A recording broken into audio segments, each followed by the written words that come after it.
Thank you. We'll go to the bar here, and then we'll go further back after that. Thank you. Hi, my name is Leo Kinnitz. I'm one of the people. I'm a junior at Obokoji High School, which is right nearby. Got a young man here. I like that. That's good. Yeah. So I'm well aware that you want to raise the voting age to 25. Why, as somebody who pays taxes and contributes to the American workforce, why can they not vote at 18? Yeah. So I want to be very clear about my view. One of the things I've learned about partisan politics is it's a funny game. I'm not a politician. You come in, and the levels of distortion, the layers. This is why I like rooms like this. Right? There's no layers of those algorithms or media layers in between us. We can just be here to speak the truth. So my view is this. Every kid who graduates from high school should be able to pass, and should have to pass, the same civics test that every immigrant has to pass in order to become a voting citizen of this country. And if they can't pass that civics test, then you have to do some basic service to the country. Because it's our founding vision. You got to have skin in the game to play in the game. And so one of the things I've expressed support for, I'm not making a promise on this because I'll make a promise on what the president can do.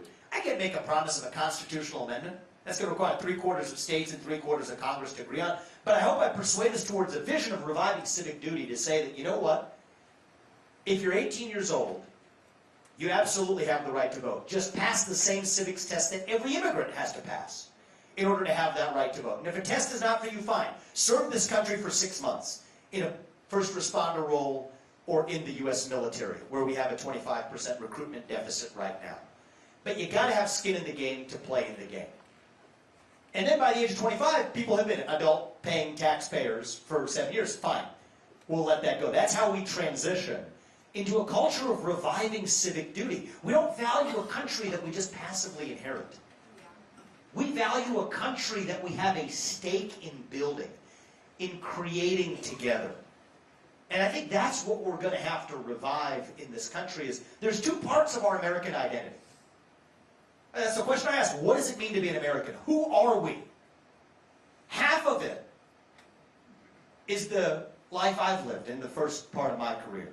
As a capitalist, as an individualist, saying that, you know what, I'm going to go as far as I'm going to go without anybody stopping me, any government standing in the way, any man telling me I can't do something because of my skin color or the length of my last name. No. We're going to achieve it and do it through the system of free market capitalism. And that's a good thing. We shouldn't apologize for that. But that's only half the story.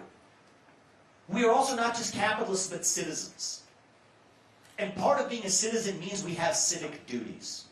And we have to live up to those duties. And I see this as somebody who, as a young person, see, I'm so proud of you. You must be 17, 18 years old?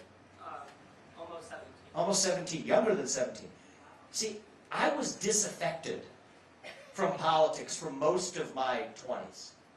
And I grew up into an era where our government has systematically lied to us. Lied to us about the weapons of mass destruction in Iraq.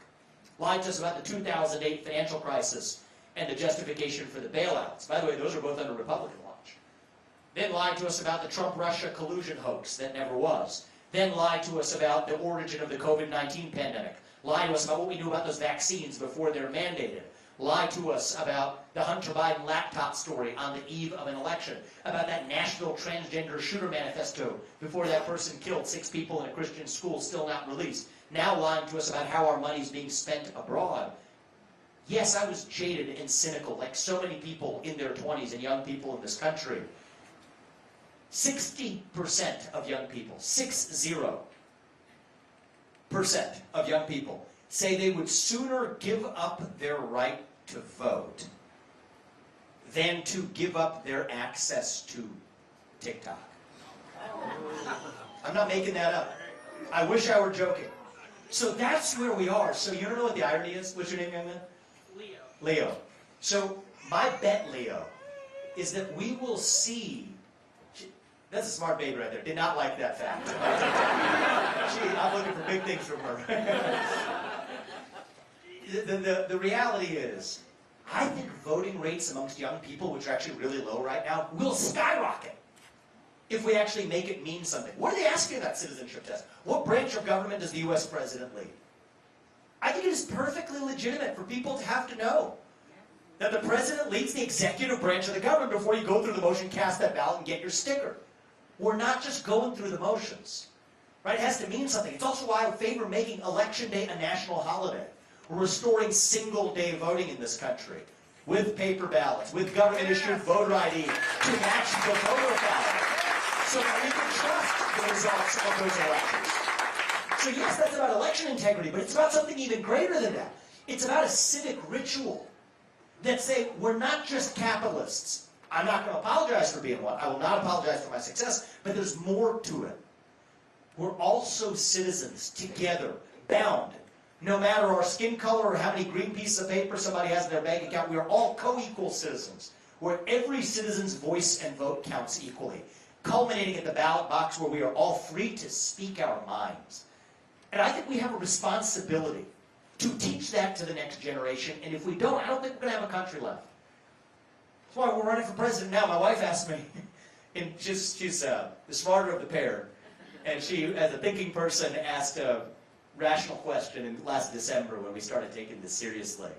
So she's a surgeon. That's where she'd normally be with me, but she has 12 cases in the operating room today. She's a throat surgeon.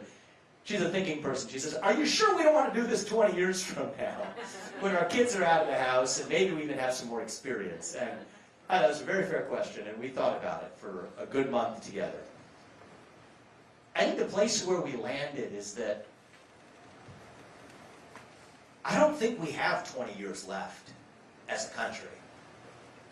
Not if we just stand by passively, go through the motions, cite partisan slogans handed to us by super PACs on both sides.